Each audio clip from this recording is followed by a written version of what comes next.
All right, joining me on this episode of the podcast is a good friend. Always enjoy. I would have this gentleman on the show, Jay Stevens. You can check him out Monday through Friday, pretty much every day, wherever you get your podcasts. Over at Locked On Buckeyes, also sports content specialist for the Kokomo Post. Jay, I appreciate you coming on. I know we're going to talk some Ohio State, and we'll just see where the podcast leads us on this episode. But I appreciate you coming on again.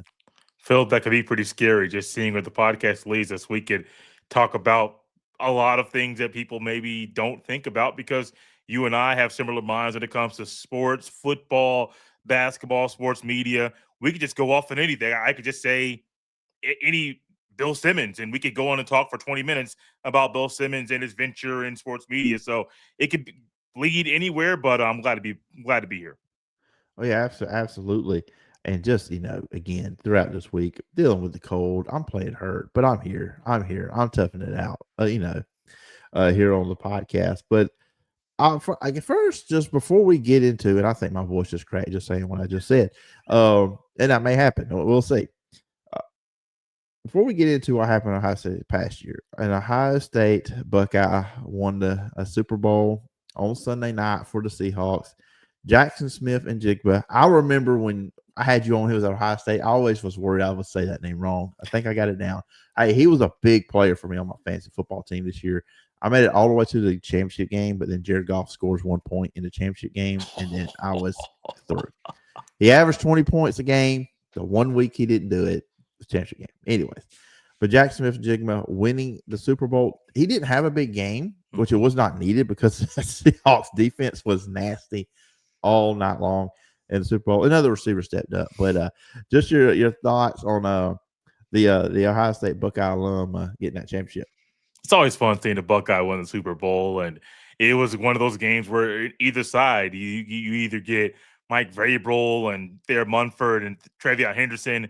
If the Patriots won, you get in Jigba if it's the Seahawks, and so and Jig was one of those guys. If you're a Buckeye, you think about the 2021 season where he set a new bowl game record in receptions and receiving yards in the Rose Bowl. Took advantage of some of the Utah defense's mishaps and issues and some injuries as well. And he just went smooth off. Him and CJ Stroud had a masterful connection that day on New Year's Day. And just seeing the year he had this past year in the NFL, with the receptions, the yards, just everything that it took from him to really go off this year and to be the best receiver in the NFL, it really makes some Ohio State fans wonder what could have been in 2022 if Njigba did not get hurt and only play a few games due to the injury that he suffered. So really happy for him. Really, really happy. Love seeing the growth and the development he's had in the NFL. And it's always fun seeing the Buckeye torch NFL defenses every single week.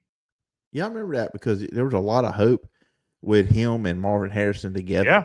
Mm-hmm. Yeah, a lot. Oh wow, these are two 1A wide receivers, and just that kind of continuation and that starting or just that line of receivers for Ohio State with him and Marvin Harrison, and then now you got Jeremiah Smith and then Carnell Tate who's going into the NFL. So just loaded. I mean, they're wide receiver you right now at Ohio State. I think for a time it was Alabama and Ohio State kind of fighting that out for a little bit, but right now it is squarely wide receiver you is there in Columbus, Ohio.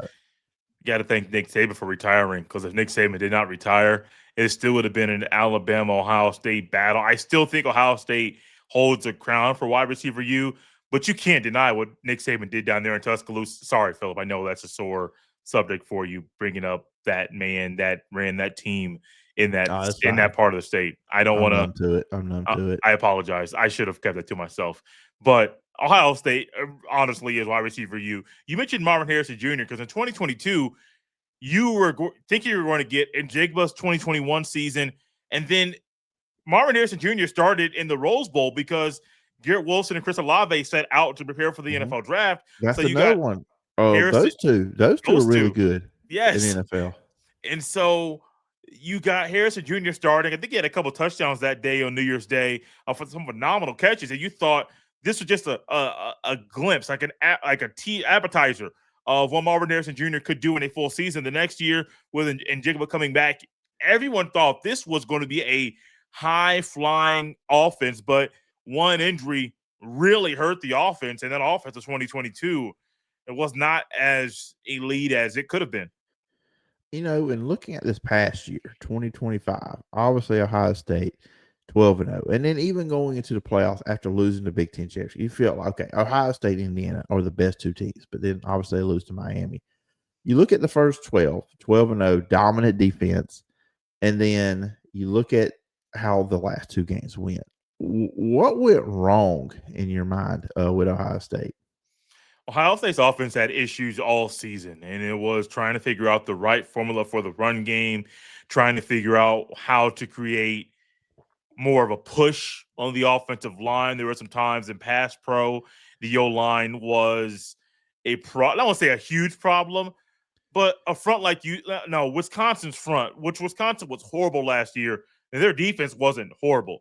And their defensive front was very strong. It was great at the point of attack, and their D line's always strong. And so Ohio State's offensive line, Texas, Michigan, who was it? Indiana, and then Miami. The only really good game overall they had was against Michigan. The other three games they played, the O line wasn't strong. The O line had some issues, and they really weren't the strongest part of the team like they should have been. And that showed up in the biggest games. Well, I can't say biggest games because playing Indiana in the Big Ten title, I don't know if that outweighs in some Ohio State fans' minds the game against Michigan. But in the last two games of the year, you were outmatched in the trenches, and it wasn't just the O line, the D line too. They had absolutely no answer for Indiana's front on defense. They had no answer for Miami's front on defense either. And I think you also had guys playing out of position, which has been a Ryan Day staple. Unfortunately, Ryan Day has had a tendency to play guys out of position, have either play a guard at tackle or play a tackle at guard. And you can win a lot of games that way because of how talented you are. But when you're trying to win the ultimate prize, it's not a recipe for success. When I look back at the Big Ten title game, and I kind of went back and looked at the play-by-play, kind of like Yeah. where everything went. Missed opportunities too. There were some missed chances in that game. You had that third quarter, a 12-play, 70-yard drive that ends up turning over downs, missed a field goal in the fourth quarter, obviously that ended up costing.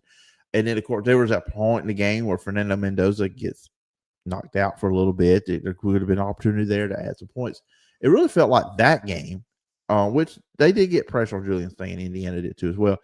It was a game of missed opportunities. And then you jump into Miami, and then that Miami defense front was just as they were the entire playoff. They were just on a different level. I mean, yes, they were. Carson Beck did not have to do much for Miami really during the run until the end, and then Carson Beck.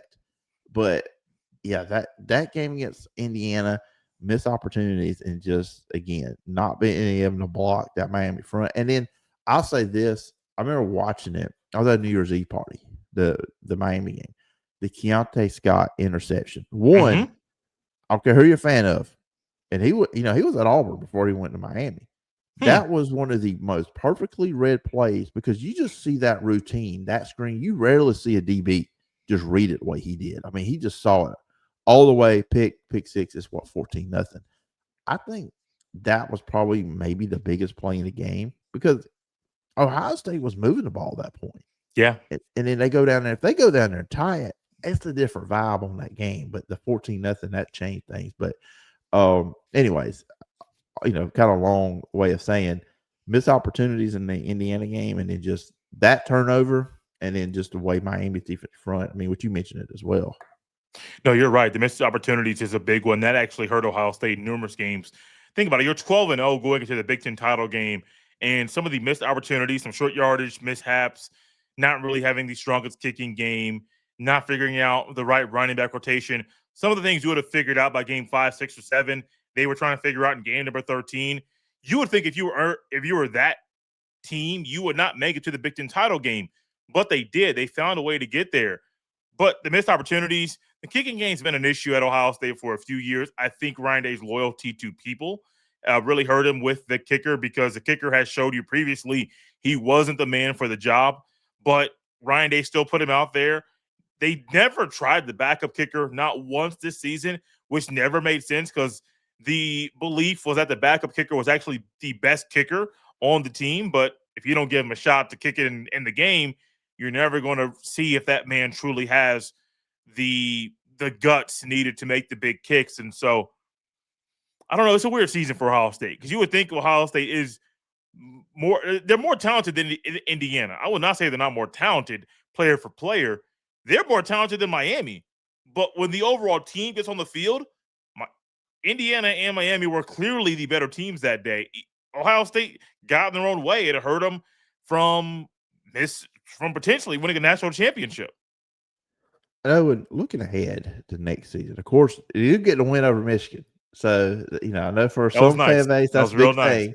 So, and that was just wild, the whole thing that happened with, their coaching situation. But now Kyle Whittingham is the new head coach, which I think is a great hire to I do really too. fix a program, really get you kind of settled. You get away from the Jim Harbaugh whole thing about it.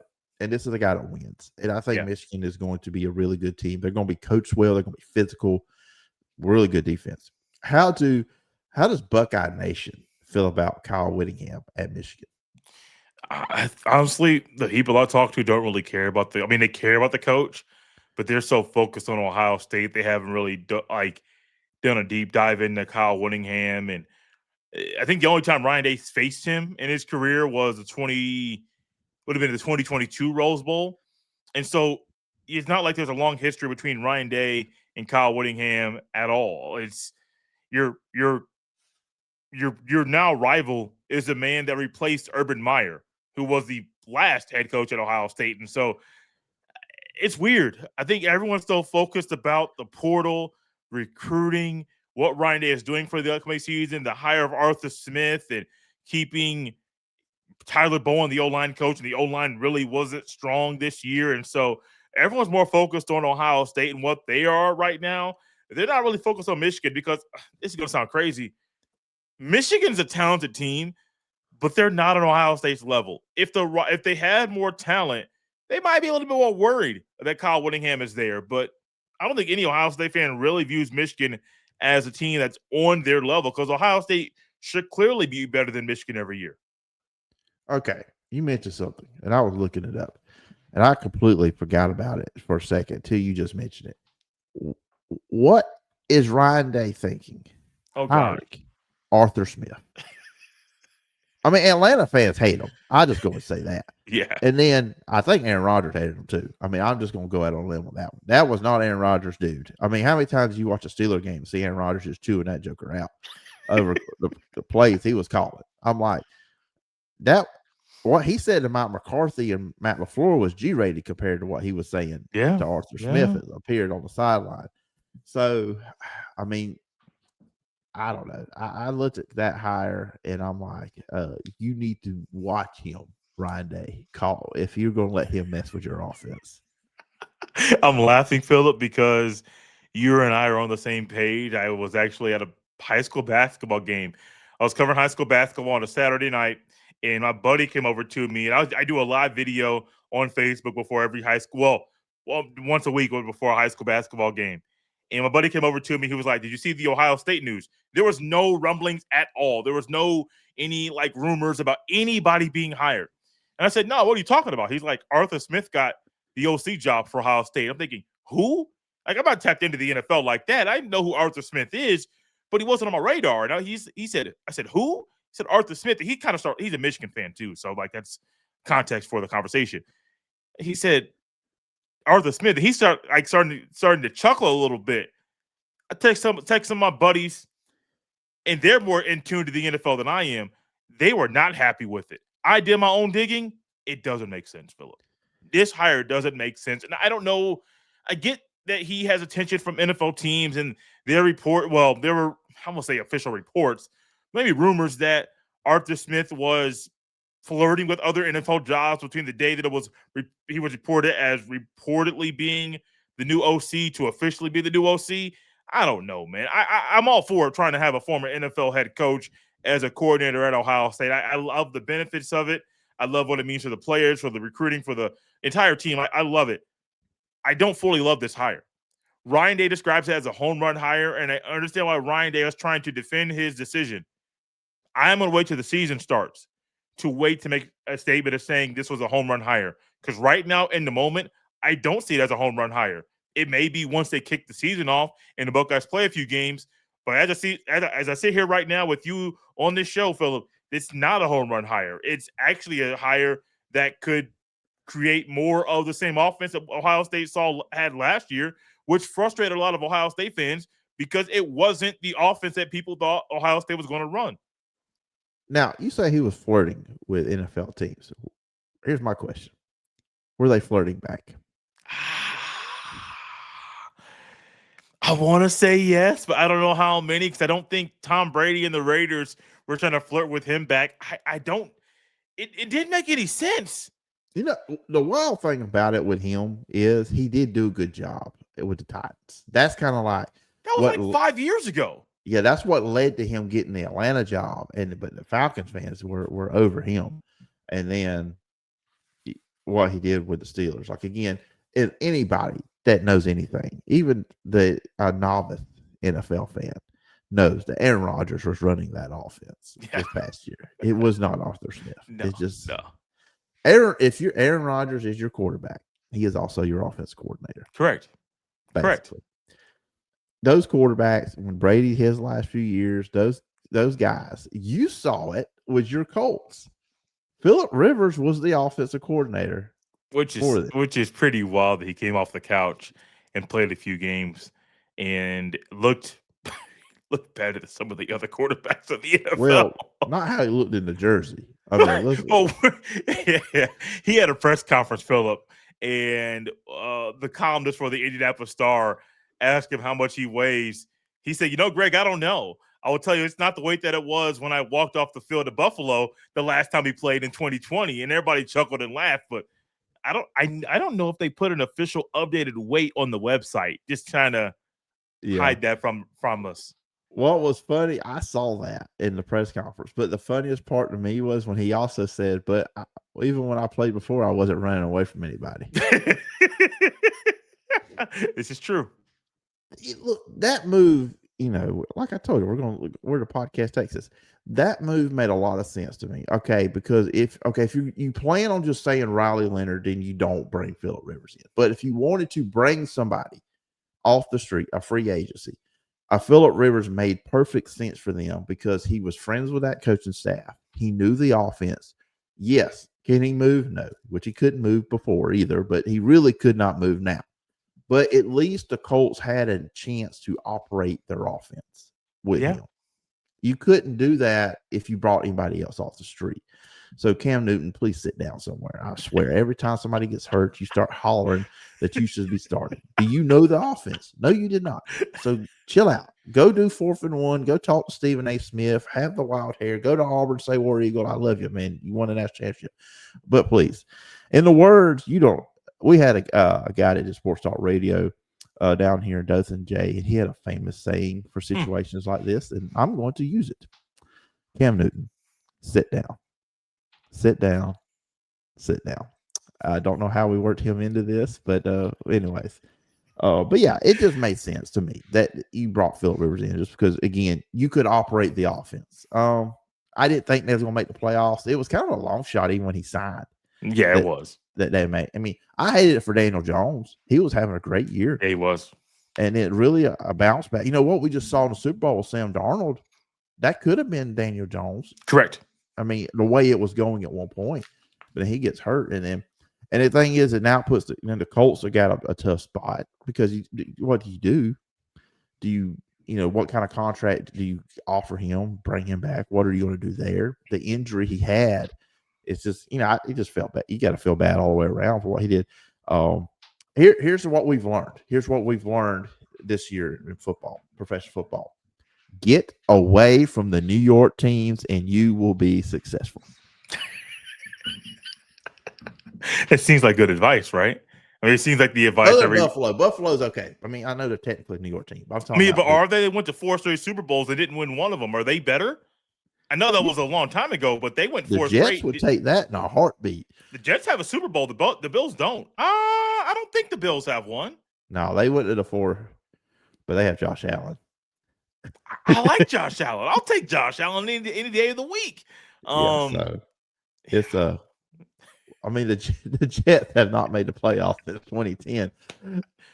So Since Rex Ryan and Mark Sanchez, yep, when they went to the AFC Championship game, I believe, with yeah, they that played team. the Steelers who lost to the Packers in the Super Bowl that year. Oh, you're happy about that? Well, it's the last time they won one. And I told you off air, I mean, everybody heard it early in the week. I had a guy that covers the Seahawks on them. We talked about off air that everybody would think it's something Auburn related, but my worst memory as a sports fan is that 2014 travesty of an NFC Championship game when the Packers should have beat the Seahawks. It should have been Rodgers versus Brady. And then the same thing happened against the Bears this past year with the Packers. I was like, if I wanted to watch this again, I just go to YouTube. But Is that I won't say this is the equivalent of what I'm about to say, but that's very similar to LeBron James. I think it was the 09 season or maybe the 2010 season where LeBron got to the Eastern Conference Finals. It was supposed to be LeBron versus Kobe in the finals, but LeBron didn't overcome the Magic, and yep. the Magic ended up going there. It was Dwight Howard facing whoever the big man was for the Lakers.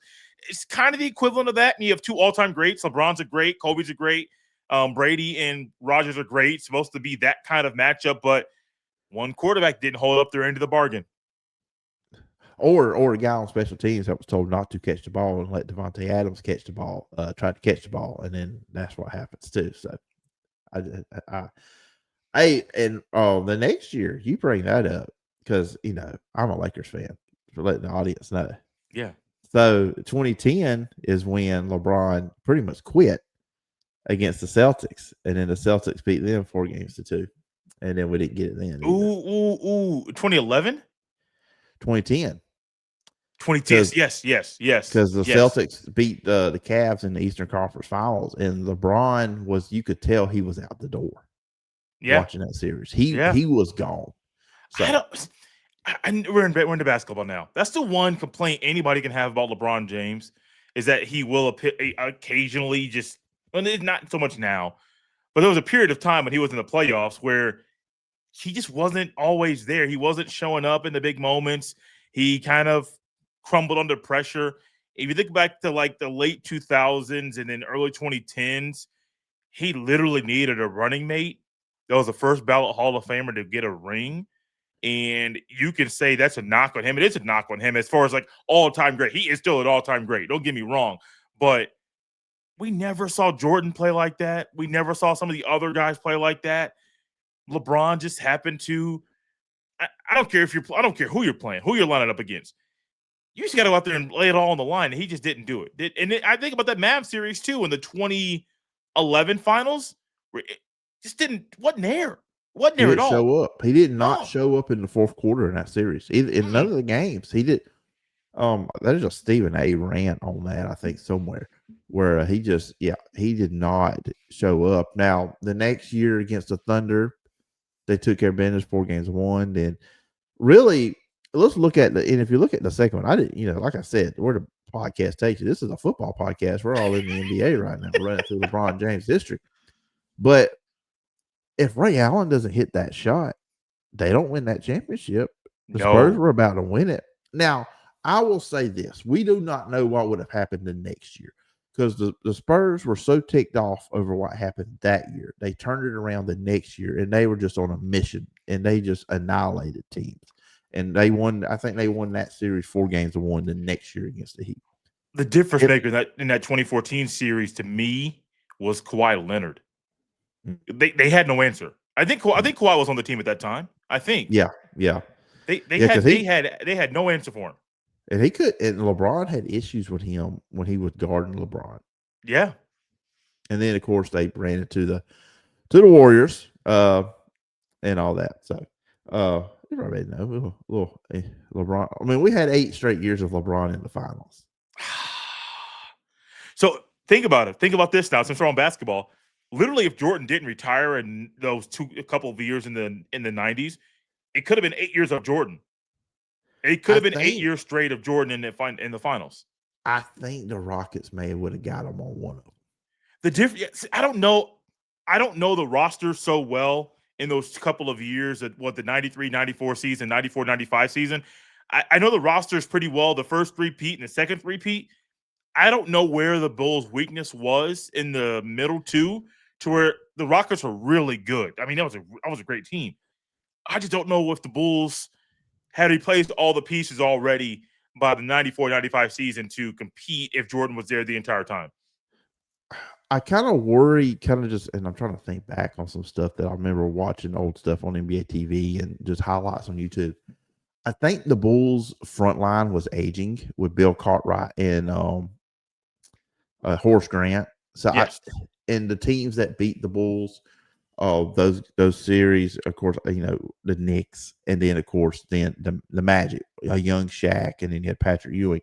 They kind of struggled up front, and I think when Jordan came back, because I remember stuff I've read on that team where he came back at the end of the year, he was not in basketball shape when they No. played the Magic. He was worn out. He got it. He got exhausted against the Magic, and that's how they were able to knock them out. But then, of course, the next year, just a team on a mission broke the record for most wins before the Warriors got it a couple years ago.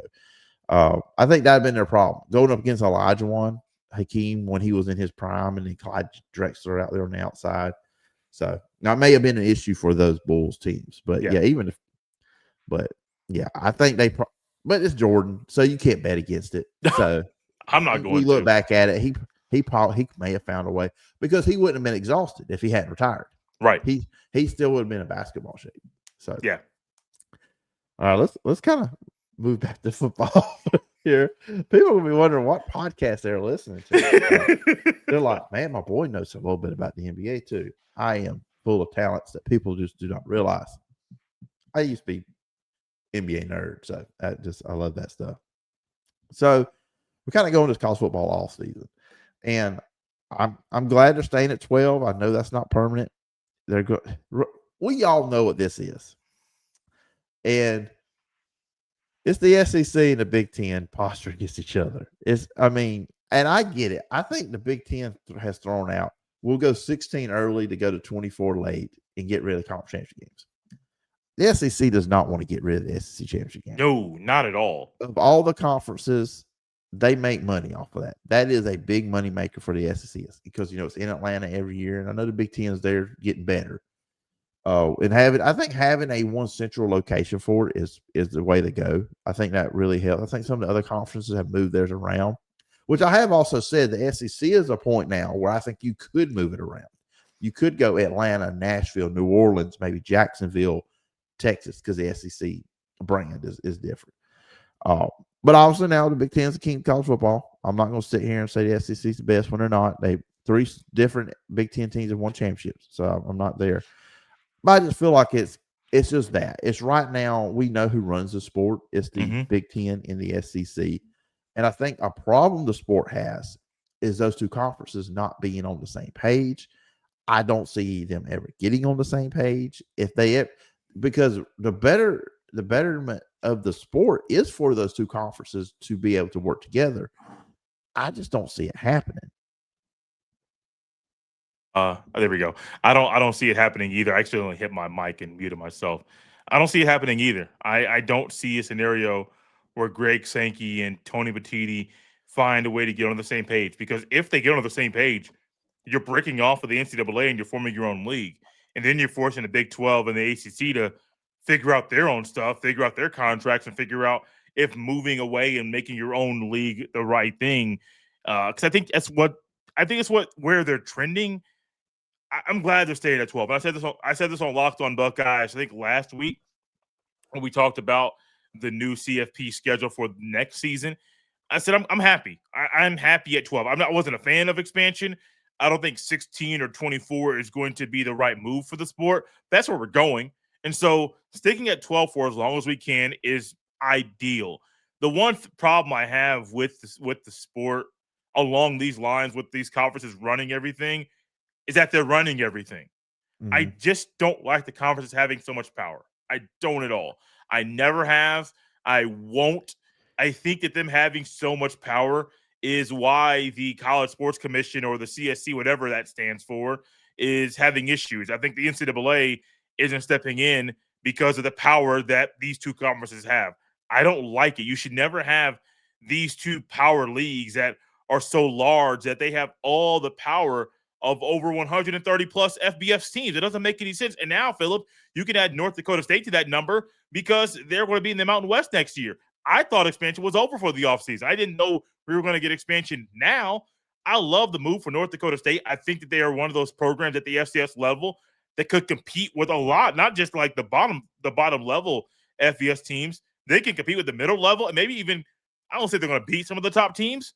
They can give some of them a game because that's how talented they are. They'll be the underdog and they'll literally lay it all on the line. I don't like how much power these conferences have.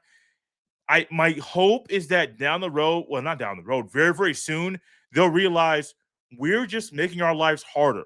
How about we work together, come together, form our own league, and let everything else fall where it's going to fall? You can keep the college football playoff and you can keep that thing. You can figure out how to govern it, make a commissioner, and put the proper channels in the governing body that you need to put them. But this sport right now is, I mean, we love this sport, man. We talk about this sport every single day, but I just can't get down with the decisions they're making and having so many hands, how so many voices in that have a say that literally are the ones deciding what happens. I don't like it. I don't know if I ever will. One thing for me, and I'm with you, and I think it's good that they're moving in to the Mountain West, but I'm also going to miss them being in the FCS because they have facilities compared to the other FCS. I mean, that's why they're ready to come in. But one thing with the playoff, and this is why, look, I prefer the NFL model of crowning a champion. I prefer in Alabama how, even though it does have some flaws, how they crown a state champion in football. And here's why. In high school football and in NFL, when the season starts, you know what you have to do to make it. You know why? There's not a committee. Mm-mm. There's a committee in college football, and I think one thing that would help everything is if there was, when this thing first started, I was anti automatic qualifiers. But really, we look at the NFL and high school football formats. That's what they are. They're automatic qualifiers. Like the NFL, you're 4 division champs in each conference, and then you're 3 wild cards. That's automatic qualifiers. I really wish there could be something with college football where we can just get away from the committee. Because look, I'm human. I have bias towards certain things. Jay, I'm sure you do. We're human. We all are biased towards something. Anybody that says they are completely unbiased, they are lying to your face because they do have stuff they're biased to. And these committee members are the same thing. And I'm not faulting them for that, but they're just human. They're going to have bias. Look, if you're going to have some that are going to be biased toward the SEC, some will be biased toward the Big Ten, biased toward Notre Dame, all these examples. But if we could come up with a system that gets away from the committee and we just have, I hate to say this, I almost think the BCS computer would be better than having a committee. But I know we've talked about this before, you would be all for the BCS coming back all together. Hey, those computers cost Auburn a national championship in 2004. That's all I'm going to say. Anyways, I just believe if we can get away from the committee and kind of figure out a system where you do this, you're in the playoffs, and we figure out our 12 that way. And I know they do it college basketball, but it's different when there's 68 teams. I'm sorry if you're number 69 or 70 didn't get in. I'm sorry. I mean, it's not that big of a deal, but 13 or 14. Look, let's just say what it is. Look, I got into some Twitter fights over this. I do not think we should have had 2 group of 5 teams in the playoff. Notre Dame, okay. Tulane, I was cool with. The highest ranked one, completely fine with. Notre Dame should have been in the playoff. They were a playoff quality team. And I understand they were upset. They didn't want to play in a bowl game. Notre Dame should have been in. And I just think the group of 5 should have their own playoff. That's the way I feel about it. I mean, yes, it would be looked at as the NIT of college football, but we got to have the best teams in there. And I think it's not what Indiana did is not tainted. I'm not saying that, but if you also look at it, you had a team out there, and BYU had a case too. I mean, I know they got beat bad by Texas Tech, but they were better than those two Group of Five teams that got in James Madison and Tulane. So Mhm. we got to figure that part out too as well. I don't if there's a Group of Five team that's undefeated, put them in there. They deserve it, but neither of those were undefeated. We saw who they lost to. They shouldn't have been in there. So that's just kind of my I'm gonna get step off my soapbox for a second, but that's just kind of I I I love playoff football. It's one of my favorite things. But I think we both can agree the college football playoff can be much better. It can be a lot better. It can be a lot better. I'm not even talking about the schedule itself, which can be drastically improved too. This sport can be a lot better. There are some simple things. Simply just putting the top 12 teams in the sport in the playoff. If you want to have automatic qualifiers and just put some clear cut criteria out there, I'd be all for that. I That's the only reason I would say you put your power conference champions automatically get in if you want to have some clear cut data.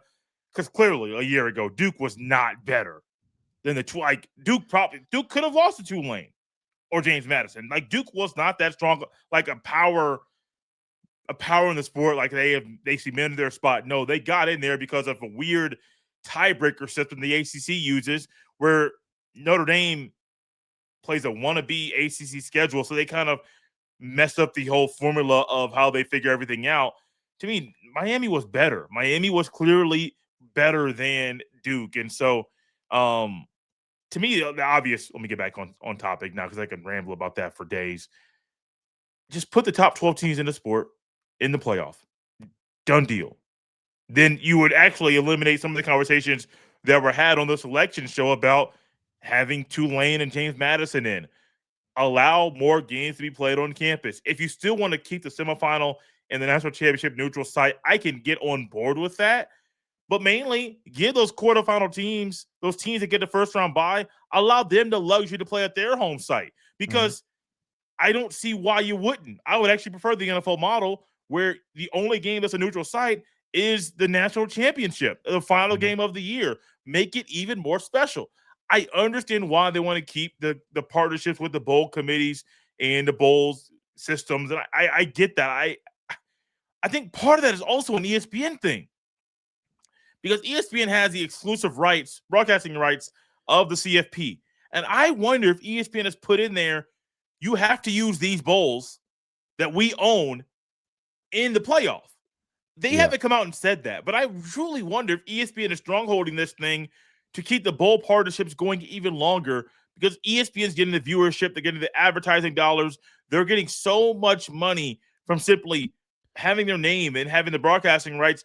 I wouldn't be shocked if a TV network said, no, you have to do this for these reasons, and we're not going to budge. I hope they're not doing that, but I would not be shocked if they are. Just put more games on campus. It's not hard. It's really not that hard. If you say it is, sorry, it's not. There are enough people, there's enough money to make this thing happen. You brought up ESPN, and that's another thing. So, of course, and people see my handle, P George Sports. Used to be P Jordan SEC for the longest, was my It did. handle on social media. So, Mr. SEC guy, which it feels like with ESPN holding the exclusive rights, that whole ESPN SEC agreement, bias, whatever word you want to call it, it's always going to be there Yeah. because people from the outside are going to look at it like, okay, ESPN has this big contract with the SEC. ESPN is going to use their influence to get as many SEC teams in there as possible. And look, again, as I said, SEC, you're not the top dog in the sport anymore because the Big Ten's won three straight with three different teams.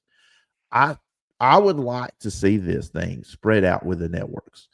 Um, I think Fox should be more involved in this because they have the Big Ten. This would be the equivalent of CBS having the entire playoff every year when they're the AFC, or vice versa if you want to go with Fox and NFC.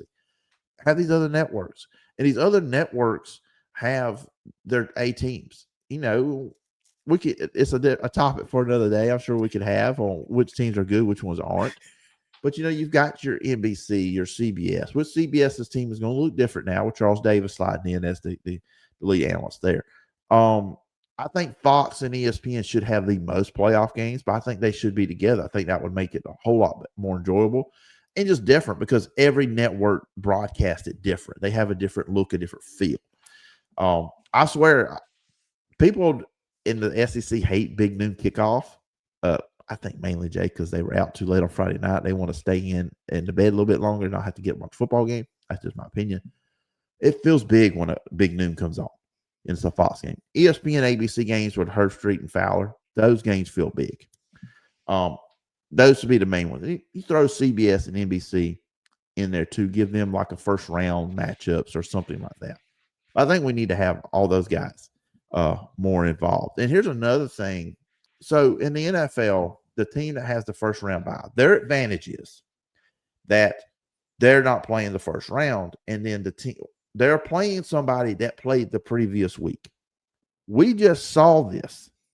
These teams in the first round, they're getting in 2 weeks off before they play the next round. What advantage do you have? Really, you don't get to play at home. You're at a bowl site. Mm-hmm. And two, the other team gets rested up. That's not the advantage of having the off week. You're almost better off just losing a game on purpose just to get in the first round.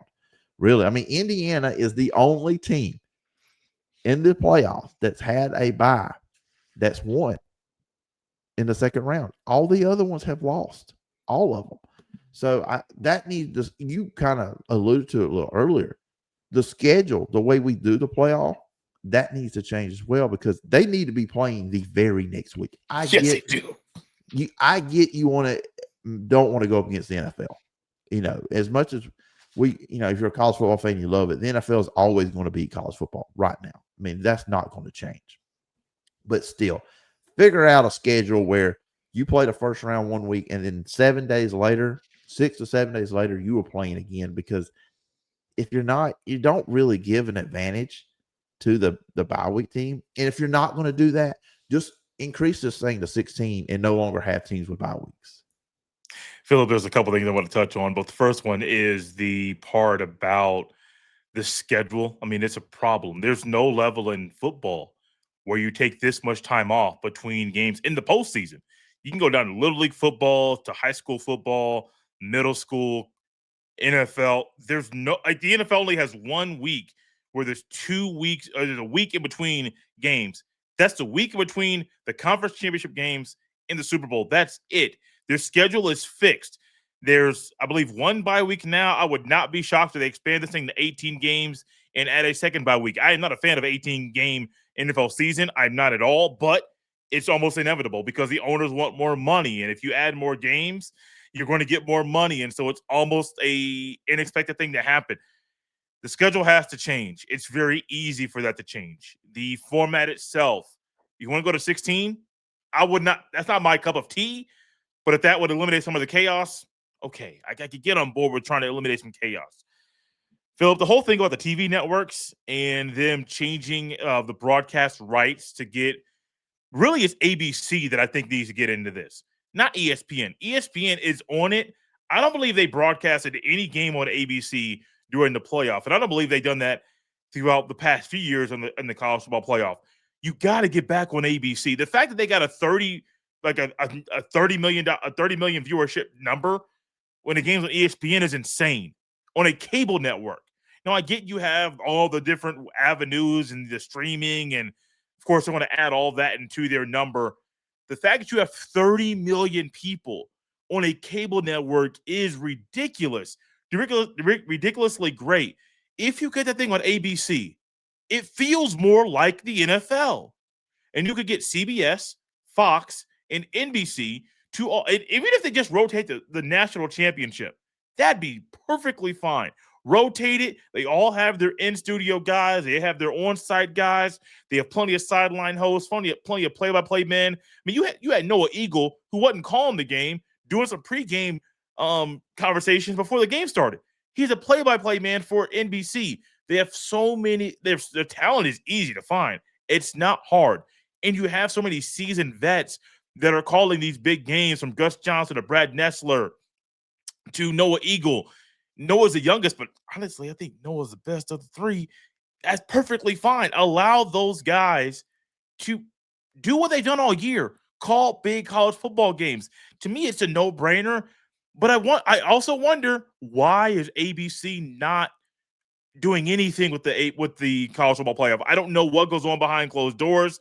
Why Disney is trying to make sure it's on ESPN, or maybe ESPN is saying no, we don't want to split it up to ABC. I don't know. They do it with the NBA. They do it with the SEC in the regular season. I don't understand why ABC doesn't do the college football playoff games. I think they did the BCS. I'm pretty sure the Rose Bowl used to be on ABC and National Championship used to be on ABC. I don't know why ABC doesn't get those games. If they fix that, if they do that, I think we can branch out and start getting the other networks to call games. And eventually you'll get TNT. Philip, I'll push back if the CW tries to get in the bidding for a college football playoff game, because I just found out that we have the CW on our YouTube TV. I had no idea that it was even a thing until football season.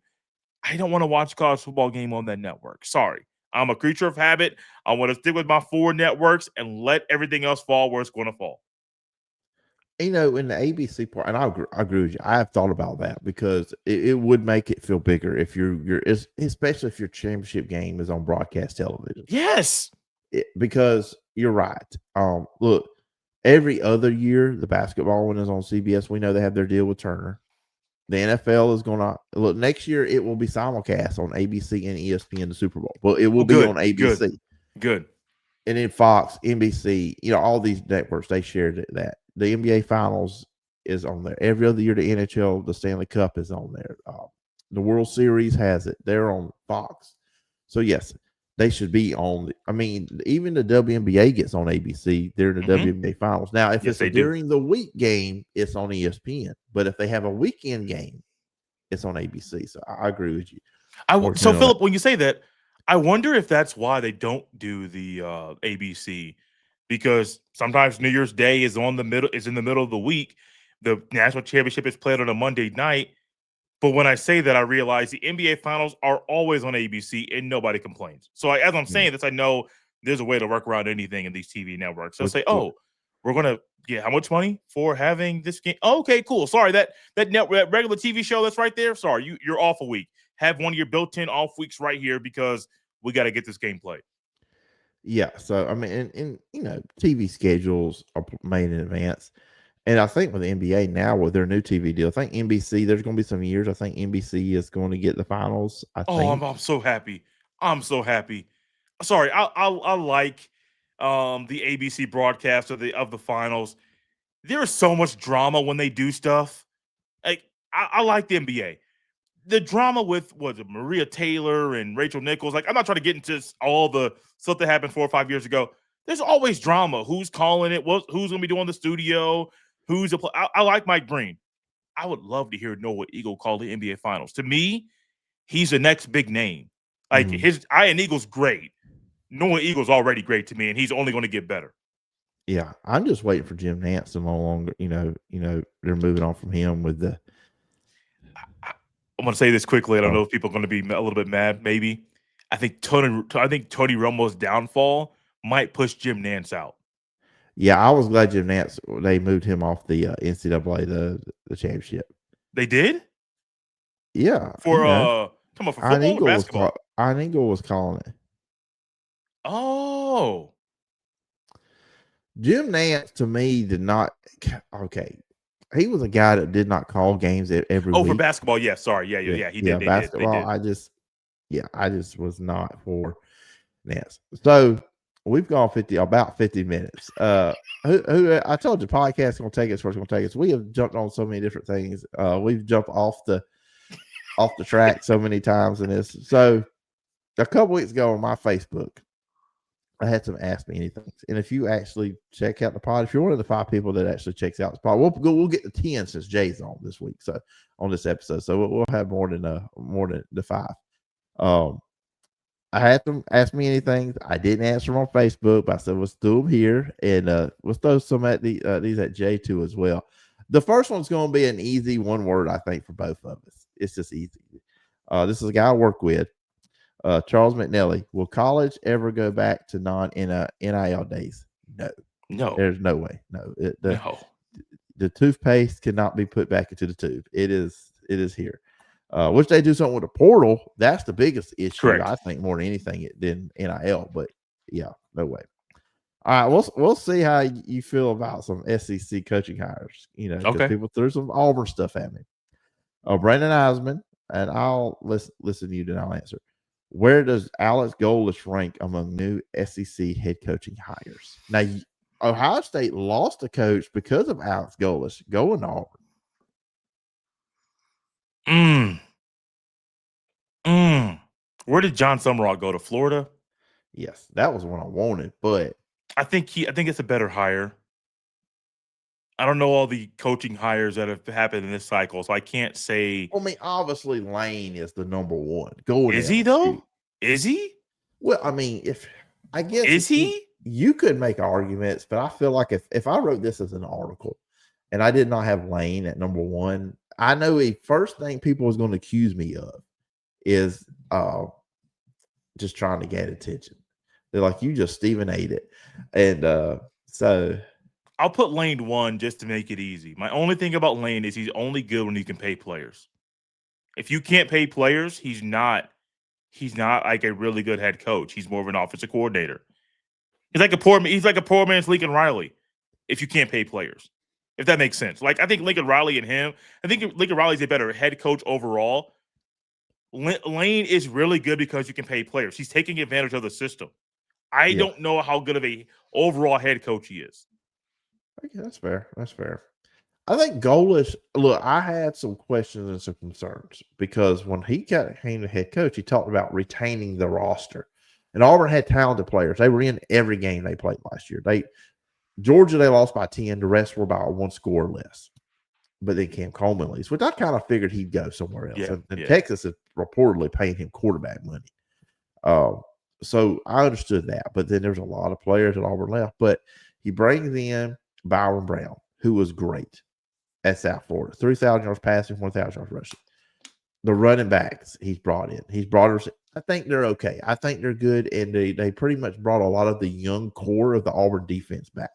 So I think he's up there. I think he's going to have a better first year than John Stonewall. So if that's the odd answer, I wouldn't necessarily put a ranking on it, but I think that Auburn got a good coach. And Hugh Freeze like to play golf a lot. Goalish does not. And that is good. That's a good sign. That's a very good sign. That Joker Freeze went on a darn podcast interview tour after the season was over with at Auburn, and they hired Goalish. He was going on. I should have, if I knew how to contact him, I would have asked him on this one. Let him go. Anyways, then this is the last one. This is the NFL. And like I said, this was a few weeks ago when these came through, so we know who their new head coach is. Timothy Ward. Do you think Bills made a mistake in firing McDermott? Yes, 100%. 100%. I don't believe. I know he was there for, was it 9 years? He was there a good bit. He was coaching them to the playoffs before they had Josh Allen. He got them to the playoffs with Tyrod Taylor as his quarterback. Yeah, he's one of the top 5 coaches in the NFL. You don't fire that guy. Mike Tomlin, say what you want. You may say that he's really good. You may say he's not. He's one of the better coaches in the NFL who walked away under his own terms. John Harbaugh not being in Baltimore anymore. That doesn't feel right to me. Sean McDermott not being in Buffalo doesn't feel right. You shouldn't have fired him at all. You should not have let him go. Because you may think, oh, there's something better on the other side. And what we've learned in college football, Philip, where we know so much, a lot of players think the grass is greener on the other side, and 9 times out of 10, it's not. One thing with the portal that I didn't say earlier, you mentioned it, that needs to change. I'm kind of on the John Calipari mode and mindset that players aren't graduating. And so you're having a place of higher learning that's allowing kids to come in to play athletics, but you're not putting a strong emphasis on them being college graduates.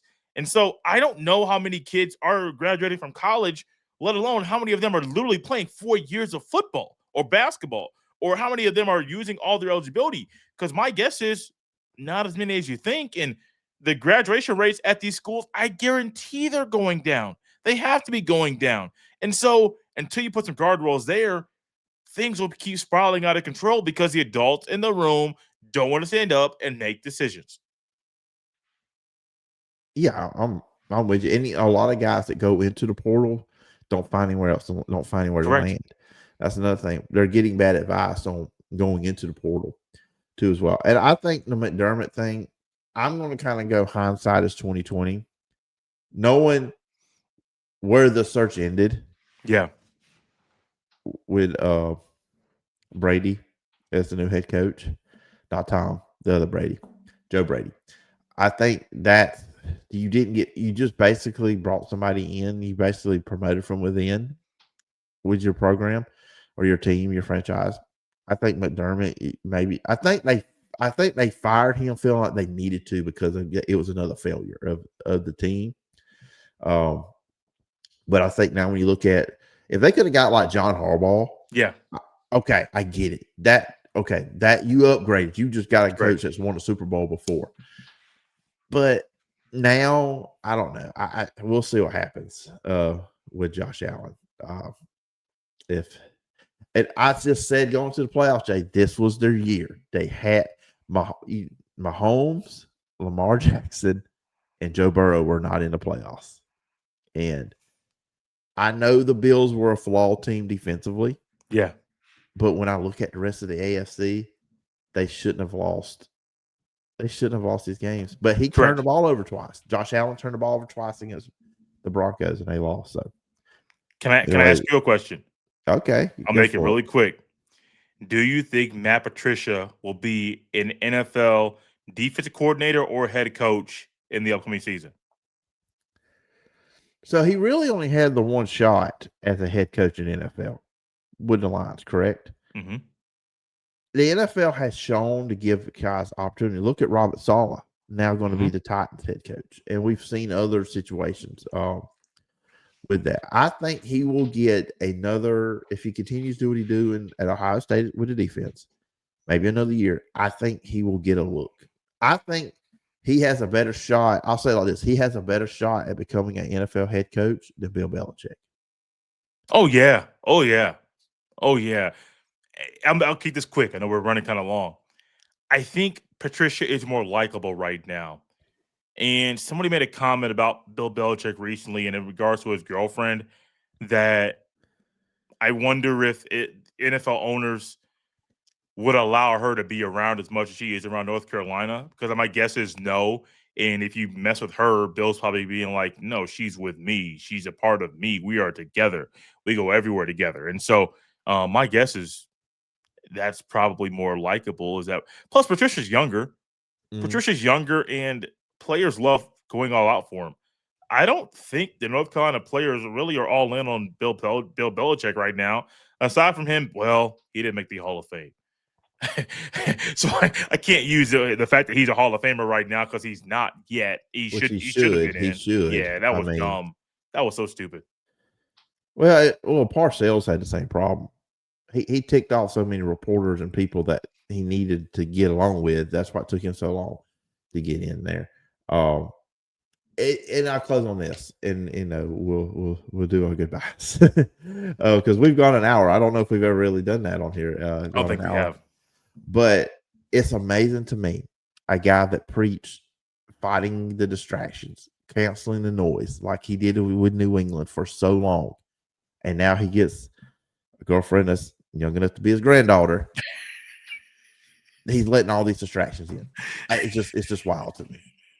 That's one of the weirdest things about this whole Bill Belichick North Carolina thing is that he is allowing someone in his life that has become a major distraction, and there's no sign of kicking her. I don't know what she unless he just wants a younger woman, and some older men want younger women. Of course, she's of age. I'm not trying to go like the other route there, but I don't know what this man has done. I don't know what she's done to him. I don't know, but something about the being together is allowing him to go away from a lot of the things that made him the wizard, maybe the master game plan guy. I don't know what he was. I just know he was a great coach, and now it's just not working out the same way.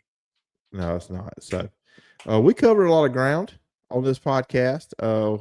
And a lot of stuff I'm playing, but I told you at the beginning, we'll see where the podcast takes us.